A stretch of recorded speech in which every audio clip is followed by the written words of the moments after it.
한국 스파이렉스사코의 ESPP는 전문적이고 차별화된 노하우를 바탕으로 수준 높은 엔지니어링 서비스를 제공하여 고객의 에너지 절감과 온실가스 감축 목표를 충족시켜 드립니다.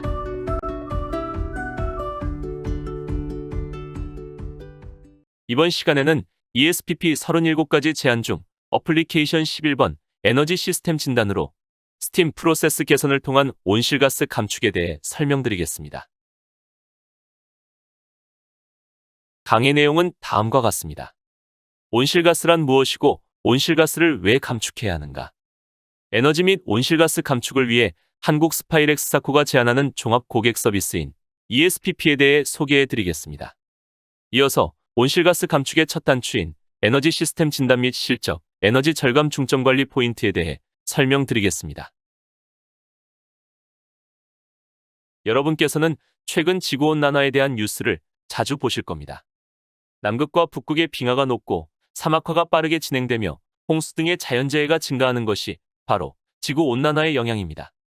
그렇다면 지구온난화의 주요 원인인 온실가스란 무엇이고 왜 감축해야 하는지 알아보겠습니다. 온실가스란 대기를 구성하는 기체들 가운데 온실효과를 일으키는 기체를 이야기합니다. 교토이정서 이후 이산화탄소를 포함하여 6대 온실가스의 배출이 관리를 받고 있습니다. 그 첫 번째가 바로 이산화탄소입니다.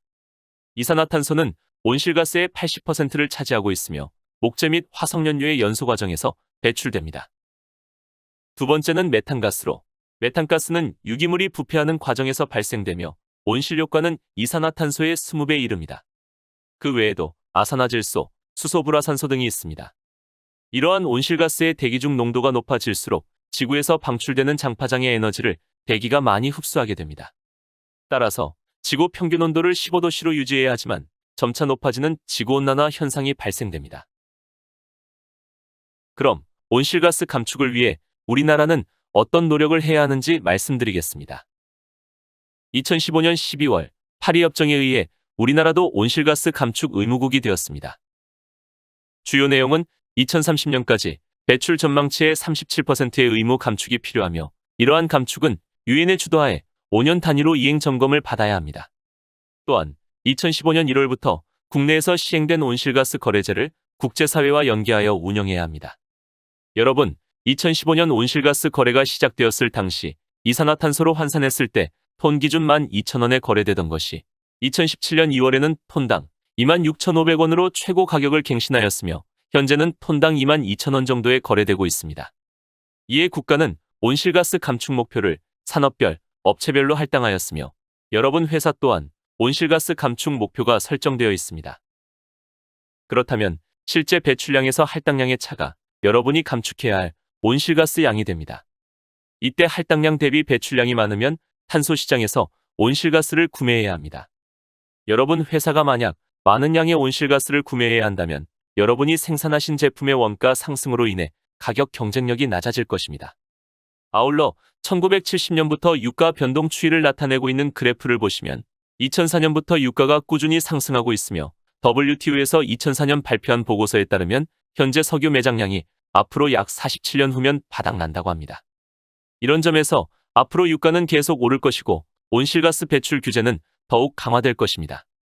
즉, 에너지 절감 및 온실가스 감축의 노력은 앞으로 더욱 중요해질 것입니다. 이러한 세계적인 온실가스 감축 노력과 화석연료의 한계성에 대응하고자 한국 스파이렉스사코는 에너지 절감 토탈 솔루션인 ESPP를 제안하고 있습니다. 한국 스파이렉스사코는 에너지 관련 축적된 노하우를 바탕으로 수준 높은 엔지니어링 서비스를 제공하여 고객님 회사의 효율적인 생산 설비 이용, 에너지 절감 및 탄소 배출권 거래제 대응을 가능하게 해드리는 종합 서비스인 ESPP를 제안드립니다. 다음은 한국 스파이렉스사코에서 제안하는 ESPP 내용입니다. ESPP는 열에너지 절감, 스팀 프로세스 개선 및 에너지 밸런스 분석 등 총 7개의 파트로 구성되어 있습니다. 현재까지 총 37개의 에너지 절감 어플리케이션이 개발되었으며 점차 확대해 나갈 계획입니다. 여러분, 이것이 에너지 절감 메뉴판 같지 않은가요? 여러분이 원하는 에너지 절감 아이디어를 개별로 수행할 수도 있으며 또는 묶어서 패키지 서비스로도 받아볼 수 있습니다. 본 강의에서는 어플리케이션 11번 에너지 시스템 진단 서비스를 온실가스 감축을 위한 에너지 시스템 진단의 관점에서 말씀드리겠습니다. 나머지 어플리케이션에 대한 궁금하신 사항은 가까운 영업소 영업사원에게 문의하시면 상세한 정보 및 자료를 제공하여 드리겠습니다. 여기까지 에너지 절감 및 온실가스 감축을 왜 해야 하며 한국 스파이렉스사코만에 특화된 서비스인 ESPP에 대해 소개해 드렸습니다. 지금부터는 어플리케이션 11번 에너지 시스템 진단 및 그 사례에 대해 말씀드리겠습니다. 어플리케이션 11번 에너지 시스템 진단은 고객 여러분 회사의 생산 및 유틸리티 설비에서 에너지 절감과 온실가스 감축의 기회를 도출하고 설비 운영을 최적화하는 아이디어를 제공하여 그 아이디어가 현실화될 수 있도록 하는 것이 목표입니다. 또한 공장 진단을 통해 설비별 운전 상태 점검, 에너지 낭비 요소를 점검하여 합리적인 에너지 사용 모델을 제시할 수 있습니다. 에너지 진단의 기대 효과로는 탄소 배출권 거래제 대응 및 에너지 절약을 통한 원가 절감, 원단위 개선, 생산 설비의 안정화를 달성할 수 있도록 도와드릴 수 있습니다. 에너지 시스템 진단의 절차입니다. 한국 스파이렉스사코는 고객 여러분께 에너지 진단을 제안하고 소정의 계약과 함께 에너지 진단을 수행합니다. 진단한 내용을 토대로 보고서를 제출하게 되는데 이러한 진단 아이디어의 성공률 향상을 위하여 아이디어 발굴 후 단순 보고서만 제출하는 것이 아니라 고객 여러분과 협의한 후 선정된 실현 가능한 아이디어에 대해 최종 보고서로 제출합니다. 이러한 실현 가능한 아이디어의 선정은 여러분의 공장 상황, 정책 및 설치 공간, 투자비를 고려하여 타당한 것으로 양사가 합의한 것으로 합니다. 이렇게 실행 가능한 아이디어가 선정되면 공사를 실시하게 되는데요. 만약 한국 스파이렉스사코와 함께 공사를 진행하길 원하시면 진단에서 설비 시공, 시운전에 이르기까지 원스톱으로 지원해 드릴 수 있습니다. 여기까지 에너지 시스템 진단은 무엇이고 어떻게 진행되는지 소개해 드렸습니다.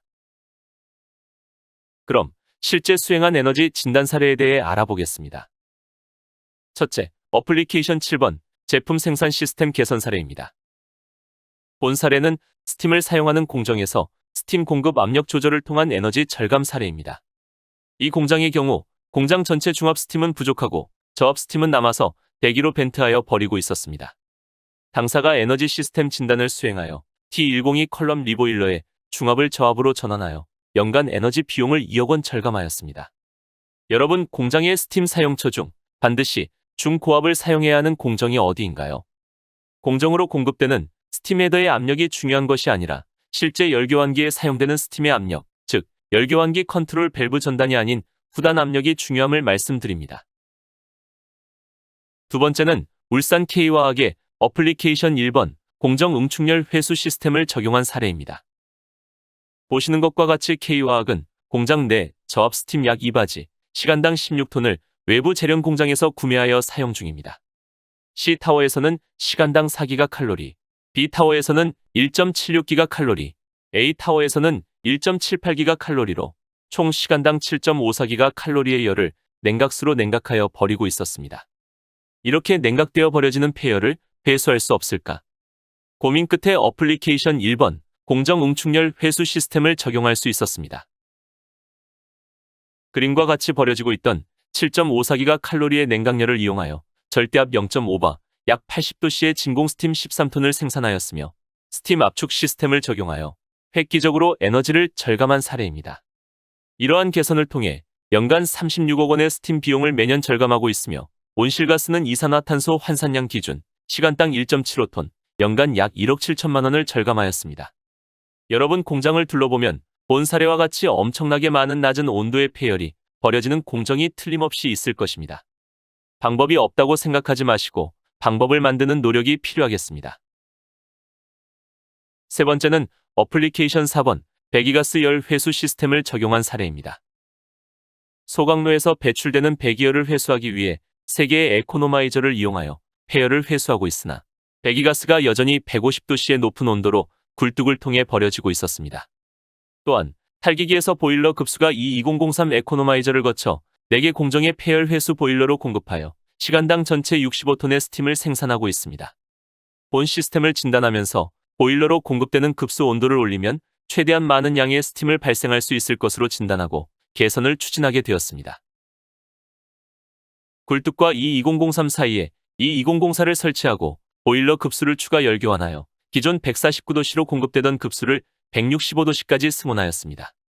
이때 이 2002, 2003과 6203의 LMTD 온도차가 작아지면서 효율이 저하되는 것을 모두 고려하여도 폐열 보일러 1호는 시간당 약 0.5톤, 보일러 2호는 1톤, 보일러 3호는 62kg의 스팀이 더 생산되었으며 폐열 보일러 4호는 0.3톤의 스팀이 증산되어 전체적으로 1.75톤의 스팀을 절감하였고 온실가스는 0.25톤을 감축하여 연간 5억 9천만 원의 에너지 절감과 2,400만 원의 온실가스 비용을 절감하였습니다.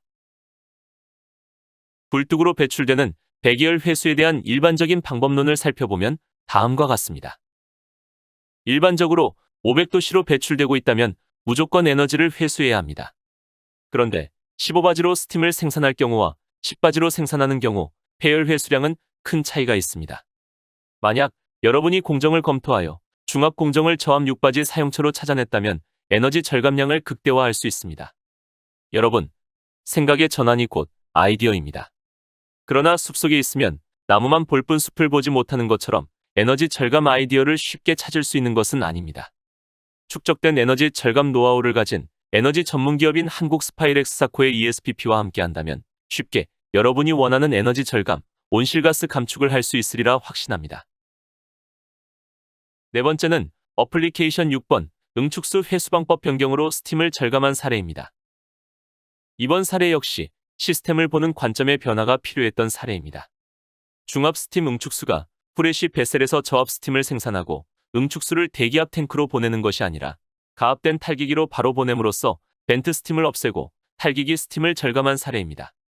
탈기기 스팀 사용량 변화 그래프에서 보듯이 시간당 1.75톤을 사용하던 탈기기 스팀이 0.8톤 감소한 0.95톤으로 감소된 것을 볼 수 있습니다. 마지막은 공정 가열 온도를 적정한 온도로 유지하여 스팀 사용량을 절감한 사례입니다. 여러분 회사에 B점으로 물질을 분리하는 증류탑이 있다면 증류탑 상부 컨덴서가 동절기, 하절기에 냉각수로 냉각을 하고 있을 것입니다. 이때 탑 상부에서 응축된 공정 유체의 일부가 증류탑으로 리플럭스 되는데요. 리플럭스를 관행하게 되면 증류탑 하부 리보일러에서 가열열량이 증가하므로 이를 개선하여 증류탑 상부 응축기로 공급되는 냉각수 유량을 제어하자라는 아이디어입니다. 즉, 계절에 상관없이 증류탑으로 재순환하는 리플럭스의 온도를 일정하게 유지하면 동절기의 외부 기온이 하락하여 관행되어 발생되는 추가 에너지 비용을 절감할 수 있습니다. 다음은 한국 스파이렉스사코에서 현재까지 진행했던 에너지 진단 실적 자료입니다. 당사는 국내에서 40년 이상, 영국에서 100년 이상 된 오랜 역사가 있는 에너지 절약 및 유체 컨트롤 전문 기업입니다. 2002년부터 누적된 에너지 절감 금액이 무려 7,160억 원에 이르고 있습니다. 이것으로 한국 스파이렉스가 한국의 에너지 부분에 큰 기여를 하고 있음을 알 수 있습니다. 앞으로도 여러분의 든든한 파트너로 항상 여러분 곁에 있겠습니다. 한국 스파이렉스사코가 오랜 시간 에너지 진단을 수행하면서 에너지 절감을 위한 중점 관리 포인트인 7가지 원칙에 대해 말씀드리고 강의를 마치겠습니다. 1. 새는 스팀을 막아라. 2. 스팀의 질을 높여라. 3. 스팀 응축수를 버리지 마라. 4. 가능한 한 낮은 스팀 압력을 사용하라. 5. 공정 온도를 지켜라. 6. 스팀 사용량을 비교 분석하여 사용량을 모니터링하라. 마지막은 투자 대비 경제성을 검토하여 과감하게 투자하는 것이 필요하다입니다. 여러분, 에너지 절감은 여러분의 작은 관심에서 시작됩니다. 이 강의를 통해서 그런 관심들을 하나씩 만들어가는 좋은 시간 되셨길 바랍니다. 지금까지 경청해 주셔서 감사합니다.